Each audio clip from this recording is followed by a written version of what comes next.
Hey guys, welcome back to AlgoYogi. We are doing stack series and we just have two more remaining problems, medium level. I haven't added hard problems to this. Maybe I'll add them later, but for now we just done with easy and medium. And our next problem is maximum width ramp. Let's go to LeetCode and give this problem a read.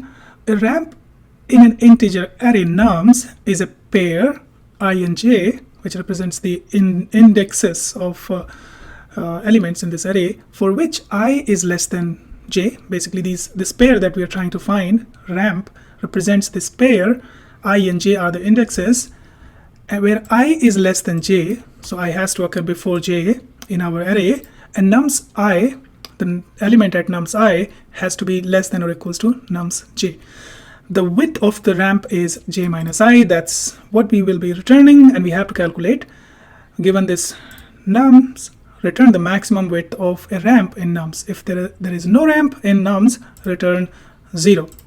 Okay, so let's go over our first example. Right here we are given nums array. This is an array of integers, and then we need to calculate the maximum width ramp, where ramp is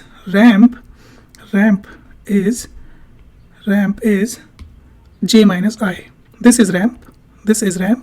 What are the conditions to find the ramp? This is basically we need to find a pair of I and j where I has to be less than j, and then nums I has to be less than or equals to nums j. Okay, so since our ramp is all about finding these two indexes j and I, we can use two for loops as a brute force approach to find these two indexes. So let's say our I will start at 0. So this is my I starting at 0 index. So I'll be finding j, and I'll start j with I plus 1, because we have to justify this condition. I has to be less than j. So we cannot start j and I at the same index. So and we'll keep a variable called ramp, and we'll keep updating it with max ramp we are able to find in each loop. So for I will be going over this entire remaining integer, remaining indexes other than I itself, and find if there is a number that justifies this condition, second condition. So I see 0 is not greater than 6 or equals to 6. Then 8 is not. So I'll remove this and we'll keep finding j. So I won't point it to anything here. So this does not satisfy our condition 2. 8, yes it does. So what do?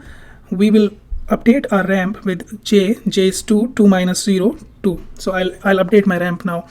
Then let's check if 2 is, which is at index 3, is greater than or equals to 6. No, it is not. Neither is 4, nor is 5. All right, so far we found ramp, or the max ramp as 2, right? Max ramp as 2, but we are not done yet because it's 2 for loops. So we just found for 6, but now we will increment our I to from 0th index to 1 index, and then we'll again start finding. So j will start at 8 now. This basically satisfies the condition, but our ramp is already 2, so which is greater than 2 minus 1. Then this 2 is greater than this, so now they're both equal, so we will not update it yet. Then how about here? Now I'm at 4 for 0, so 1 is greater than or equals to 0. So I will calculate my ramp again and update my previous ramp. So now 4 minus 1 will give me 3. This current ramp is greater than my previous ramp, so I will update that. So I will update this to 3. Then we're not done yet. We have one more element to evaluate, which is 5. 5 is greater than or equals to 0. So we will again update my ramp to 4, which is 5 minus 1 is 4. So if you see, this is the max ramp we have found so far, but I think this would be the max itself, because we will, of course, in brute force we will evaluate all the combinations of j and I, but at the end this is the max that we will return. So while calculating that, you can write your solution using 2 for loops. I'm not gonna write the brute force solution, but just to keep the video short, but you can write and then move on from there. So let's go to our more efficient solution that will be using a stack, and we will basically have this time something called monotonic stack. Right, so we will have our stack, and in our stack I'm only interested in storing basically the values from left to right, and we will solve this problem using basically two passes. In first pass I'm trying to find the index I that I will store into my stack. So what I want to do is I want to see the smallest possible integers that I'm seeing, and if I don't see any smaller integer that I've already seen, then I don't have to update it, because at the end of the day I am trying to find this I that will have the value less than or equals to this j. So I will traverse for j from, so this is where I'm trying to find my I, and in my second pass I will go from from right to left to find j. All right, so here I will see that 6, there is nothing in my stack, so 6 is the smallest, and I will be storing it within the index, because at the end of the day I is index, and that's what I will be using when I pop it out. Then 0, yes, it is smaller than 6, so I will store that with its index. Then 8 is not, this is the top of the stack, this is the top of my stack now, so this is not so 8 is not smaller than 0, that 2 is not smaller than 0, 1 is not smaller than 0, 5 is not smaller than 0. So we're done. So our stack is ready, which has all these small values I have seen, small values that I've seen going from left to right, and these are the smallest possible values that I've seen, by the way, in the same order that when I was traversing from left to right. So first I saw 6 was the smallest, then 1 was the smallest, and I could have seen more smallest, but and now I will traverse for finding this j from left, from right to left. Okay. Okay, so I have found my this will give me my i's. Now for j I will use basically a for loop. So I will have j equals to length of nums minus 1. This is my last index, and then I will use a while loop. I will have a while loop, and this will keep going until j is greater than or equals to 0. J is greater than or equals to 0. All right, and then what I want to do is, while there is something in my stack, let me move this code. So I'll just, this is my stack right now, and I want to move this code a little up. Let me move this a little up. Okay, so this is the second pass that I'm doing. In first pass I've created this monotonic stack. All right, so j is what we are trying to find out. While there is something in stack, and stack stop, which is basically this, and its 0th is the first value of my stack, is less than or equals to my current value in nums. So I'm right now at jth index. If this condition passes, what I'll do is I will update my ramp. This is what I'm trying to update. Initially it's at 0.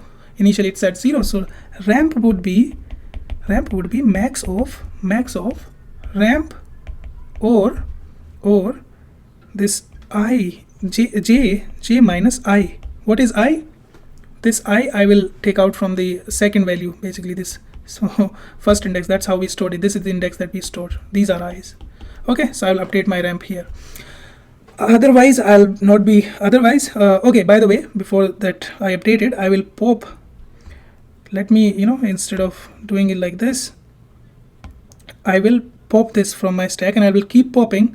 So stack, let's say I equals to stack dot pop, and take the first value, which is the I, and ramp would be max of ramp or j minus I. All right, this is great. That's it. And then otherwise, that means these conditions, either there's nothing in my stack or this condition didn't qualify. That means I didn't find appropriate I. So what I'll do is I'll come out of this loop, and in the main while loop I will decrement my j, not increment, decrement my j by 1, and then in the end I can return ramp. Okay, so this is it. First pass, you create the monotonic stack in which you are trying to find only the smaller elements that you have, or by comparing the elements that you have seen before, and only only inserting, pushing to your stack the smaller elements that you have seen so far. Then in the second, this will give you your i's, and then this will be the j's in the second pass. And I think things will become more clear once you see the code yourself. I will write it just now. Okay, so let's move on to the coding part. So we'll have a stack. Let's fill our stack by basically going from for I in range from left to right, for I in range length nums, and we are creating this monotonic stack. So let's call it mono stack. I'm just going to call it mono stack. So let's fill this mono stack. How are we filling it? We are saying if there is nothing in mono stack, so if not mono stack, or top of the stack is, and top of the stack we will basically find out, and we are only checking the value. So let's say 0. If this value is basically, if the top of the stack is greater than or equals to my current nums at I, then I will append that to my stack. So stack.append, and what are we appending? Nums at I. Okay, otherwise just keep moving. These are the only conditions, because we're creating a monotonic stack, and then like we are only adding the value that are smaller than or equals to the top of the stack. This is how you find the top of the stack. Okay, all right. Okay. Oh, I need to if I'm checking like that, then I have to append it basically first the num and then the index. Okay, because at the end I will be finding the j. I will be using that I to calculate the ramp. So I'm starting j at the end of the array, which is nums valid index. Then let's create ramp variable, and while j is greater than equals to 0, we're bringing j towards 0 from left to right, while there is something in the stack. Or first of all, we'll enter this loop. So while, let's have again this condition, j is greater than equals to 0, and stacks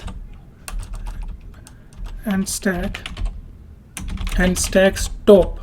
So we calculated the top. If this top value is smaller than or equals to my current value, which is at ith index, so I'll say nums at jth index. So nums at j, if this qualifies, so what I can do is I can this means I'm able to find some j where this this value that I'm looking at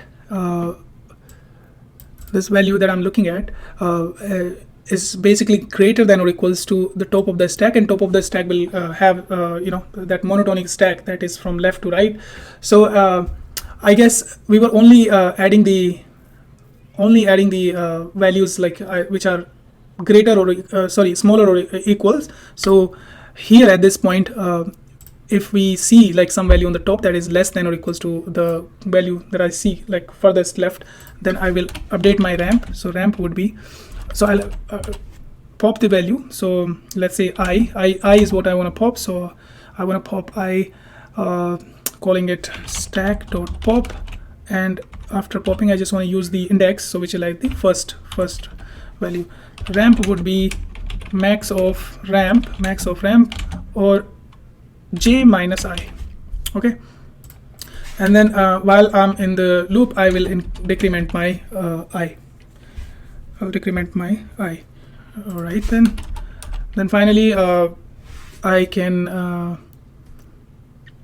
now I'm thinking if this j, we have to decrement j outside as well, because maybe that number didn't qualify. So I will also decrement j outside. Well, I'm thinking now if we should. Okay, so let's find out our I. So we'll have basically j greater than or equals to 0, because we are traversing it from back to the front. Then let's have while there is anything in the stack, and stack top like this, and its first 0th value is actually lesser than or equals to nums at my j, which is the current element, like that is at the end. So if this is the case, then I would basically pop out that value, and because I am using that, I'm furthest to the left and then furthest to the right at jth index, and then I'm trying to find this I that I've seen in increasing order in the monotonic stack. So I will pop this out, and value would be at 1, that's the index at I, and I will update my ramp to be max of ramp or j minus I. Okay, so I will keep popping for that value, this j, which is at the end, and if I keep finding some value in my monotonic stack, I'll keep popping it so that I can see even further index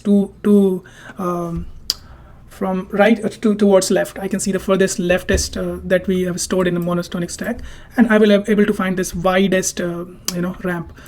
So otherwise that if element at jth is not actually greater than or equals to nums at I, which is in our stack, by the way, I will actually try to come little towards left to check for the another element. So j would be j minus 1 1.